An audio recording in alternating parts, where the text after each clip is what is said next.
Everyone, तर आज आपण बनवणार तवा पुलाव. त्यासाठी मी इथे एक पातेले घेतलं, त्यामध्ये थोडंसं तेल टाकून घेते आणि त्यानंतर त्यामध्ये थोडेसे जिरे, खडा मसाला, पाणी, त्यानंतर त्यामध्ये 15 मिनिट भिजवलेले तांदूळ, थोडंसं मीठ आणि ह्याला सगळं हलवून घेऊन ह्याला शिजू देऊया. अशा प्रकारे आपण तांदूळ शिजवून घेतले. एक कढई घेतली, कढईमध्ये 1 ते 1.5 पळी तेल टाकून घ्यायचं. त्यामध्ये थोडंसं बटर. तेल चांगलं गरम झालं आणि बटर विरघळलं की त्यामध्ये मोहरी, थोडीशीच मोहरी टाकायची, जिरं, त्यानंतर कांदा,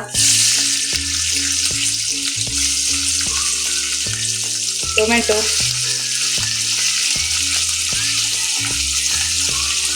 बटाटा,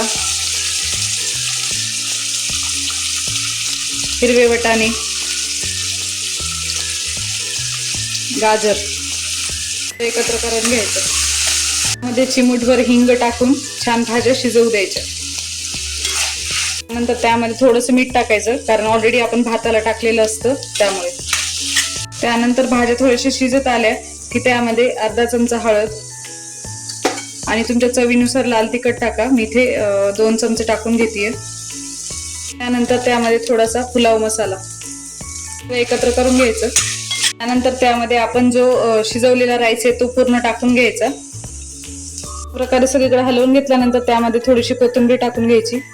बघू शकता किती छान प्रकारे आपला हा तवा पुलाव तयार झालाय. जर आवडला असेल तर एकदा नक्कीच ट्राय करा आणि कमेंट मध्ये सांगा की कसा झालाय. थँक्यू.